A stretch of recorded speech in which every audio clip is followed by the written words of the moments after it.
Hi అండి, welcome back to Anusha Ram Cherukuri. నేను మీ అనుష.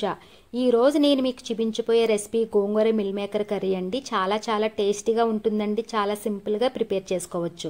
ఇది చపాతీ, రైస్, బిర్యానీలోకి కూడా చాలా బాగుంటుందండి. సో రండి ఈ రెసిపీ ఎలా చేయాలో చూద్దాం. ఫస్ట్ నేను ఇక్కడ ఒక పెద్ద కట్ట గోంగూర తీసుకున్నానండి. నీట్గా క్లీన్ చేసుకున్నాను. ఒక కప్ మిల్ మేకర్ని తీసుకున్నానండి. వీటిని హాట్ వాటర్లో వేసి కొంచెం సేపు పక్కన పెట్టుకోండి. ఇప్పుడు స్టవ్ ఆన్ చేసి కడాయి పెట్టుకుని అందులో శుభ్రం చేసిన గోంగూర, అలాగే 5 పచ్చిమిర్చి వేసుకుని 1 టీ గ్లాస్ వాటర్ వేసి బాగా మగ్గనివ్వాలండి. గోంగూర బాగా మగ్గాలండి, వాటర్ అంతా ఇంకిపోవాలి. ఇలా ఉడికిన తర్వాత ఇప్పుడు స్టవ్ ఆఫ్ చేసుకుని మెత్తగా పేస్ట్ చేసుకోవాలండి. ఇప్పుడు ఇదే కడాయిలో 3 టేబుల్ స్పూన్ల ఆయిల్ వేసుకుని హీట్ అయిన తర్వాత స్ట్రైన్ చేసిన మిల్ మేకర్ను కూడా వేసి ఫ్రై చేసుకోవాలండి. ఇలా ఫ్రై చేసి కర్రీలో వేస్తే చాలా బాగుంటుందండి. మిల్ మేకర్లో ఫైబర్, ప్రోటీన్ ఎక్కువగా ఉంటుందండి.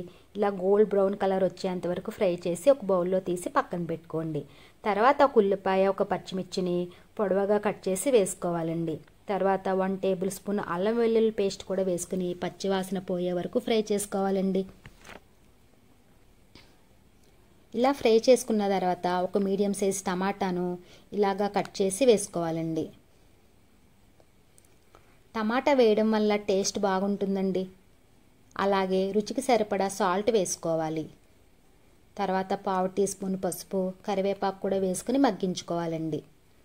టమాటాలు సాఫ్ట్గా అయ్యే వరకు మగ్గించుకోవాలండి. ఇలా మగ్గిన తర్వాత ముందుగా ఉడికించిన గోంగూర వేసుకోవాలి. ఇప్పుడు ఇవి బాగా కలిసేలాగా కలుపుకోవాలండి. ఇలా కలుపుకున్న తర్వాత ముందుగా ఫ్రై చేసిన మిల్ మేకర్ను కూడా వేసి బాగా మిక్స్ చేసుకోవాలండి.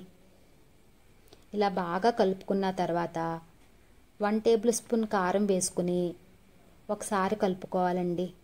ఇలా కలుపుకున్న తర్వాత 1 గ్లాస్ వాటర్ వేసుకోవాలండి. ఇప్పుడు ఒకసారి కలుపుకొని ఈ స్టేజ్లోనే సాల్ట్ సరిపోయిందో లేదో చూసుకుని సాల్ట్ యాడ్ చేసుకోవాలండి. ఇప్పుడు ఇది బాగా దగ్గర పడే వరకు ఉడికించుకోవాలండి. ఇప్పుడు ఇవి బాగా ఉడికిందండి. ఆయిల్ కూడా పైకి వచ్చి చక్కగా ఉడికిందండి. ఇప్పుడు స్టవ్ ఆఫ్ చేసుకుందామండి. చూసారు కదండి, గోంగూర మిల్ మేకర్ కర్రీ రెడీ. వేడివేడి అన్నంలో వేసుకుని తింటే సూపర్ ఉంటుందండి. మీరు కూడా ట్రై చేయండి. ఈ వీడియో మీకు నచ్చినట్లయితే మా ఛానల్ని సబ్స్క్రైబ్ చేయండి. అలాగే లైక్ చేసి షేర్ చేయండి, కామెంట్ చేయండి. Thank you for watching.